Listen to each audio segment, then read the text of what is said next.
Earlier when you talked about criminality and creativity trends in men peaking at 14, it reminded me of something you said. I think it was Joe Rogan talking about SJWs and kind of and how they create their own chaos, talking about how adolescents have this drive to change the world. And I was wondering if those three, the criminality, creativity, drive to change the world, are linked, and if so, if they manifest differently in men and women, and if they kind of come from the same area. Well, I think they are linked.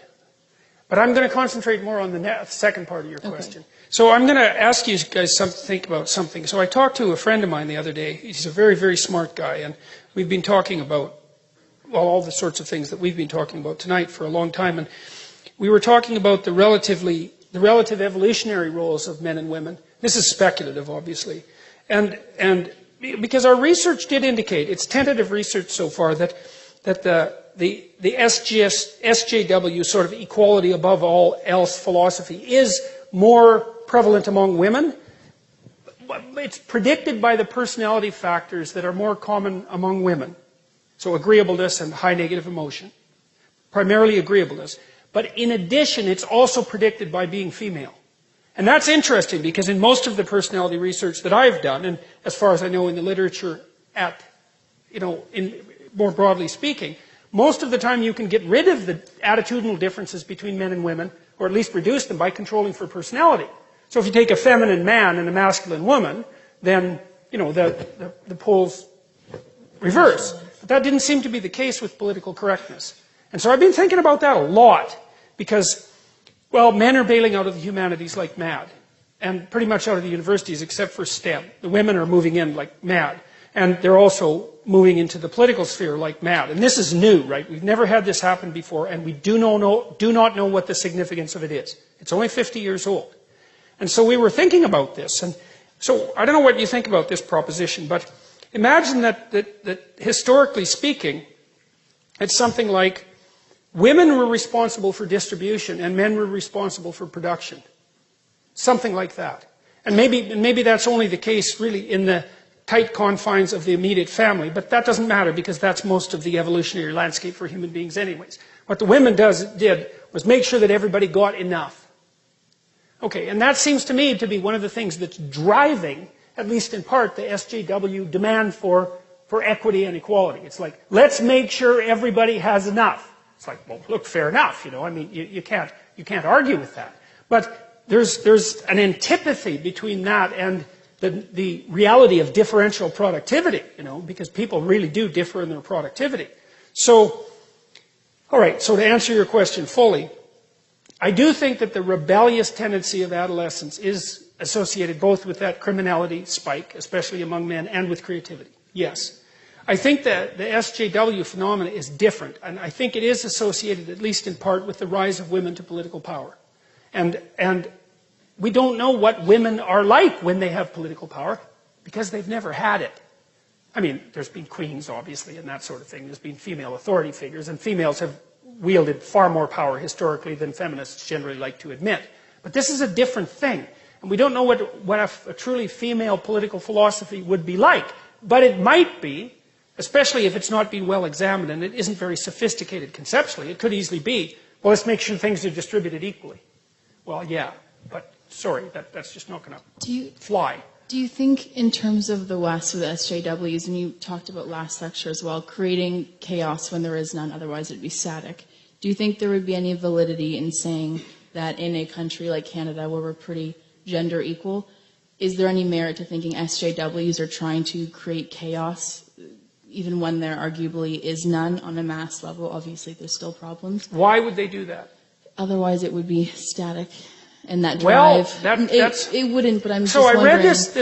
I read this quote once, and I don't remember who said it. It might have been Robert Heinlein, for crying out loud, science fiction author. That springs to mind, but it probably wasn't. And the proposition was that men tested ideas and that women tested men. And I kind of like that. There's something about that, And now, obviously, it's an overgeneralization, but we also don't know to what degree women test men sheerly through provocation. It's a lot, because if you want to test someone, you don't have a like little conversation with them. Like you poke the hell out of them and you say, okay, like I'm going to like go after you and see where your weak spots are. And it seems to me that in this constant protest and use of shame and all of that goes along with this sort of radical movement towards egalitarianism, that there's a tremendous amount of provocation. And God, I'm going to say this too, even though I shouldn't. But I don't believe this, but I'm trying to figure it out. You know, I thought it was absolutely comical when 50 Shades of Grey came out. Eh? I just thought that was just so insanely comical that at the same time, there's this massive political demand for, like, radical equality and say, with regards to sexual behavior, and the fastest-selling novel the world had ever seen was S&M Domination, right? It's like, oh, well, we know where the unconscious is going with that one, don't we? And sometimes I think, like, because one of the things that I've really tried to puzzle out, and it's not like I believe this, right? I'm just telling you where the edges of my thinking have been going, is that you have this crazy alliance between the feminists and the radical Islamists that I just do not get. It's like the feminists, it's like why they aren't protesting non-stop about Saudi Arabia is just completely beyond me. Like I do not understand it in the least.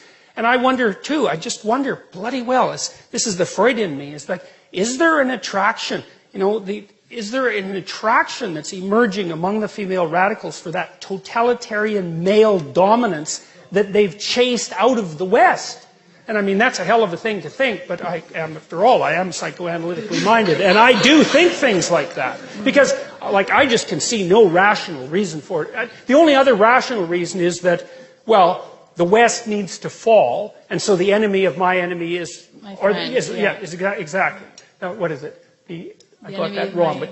The enemy of my enemy is my friend. Yes, exactly. And that's why Islamists tend to vote liberal as well. Yes, well, so that could be the case. But I'm not going to shake my suspicion about this unconscious balancing, because as the demand for egalitarianism and the eradication of masculinity accelerates, there's going to be a longing in the unconscious for the precise opposite of that, right? The more you scream for equality, the more your unconscious is going to admire dominance. And so, well, that's how you think if you're psychoanalytically minded. And, I'm a great admirer of Freud. He knew a hell of a lot more than people like to think. And so, which is partly why everyone still hates him, even though it's been 100 years since he's, really been around. So, all right, we should stop.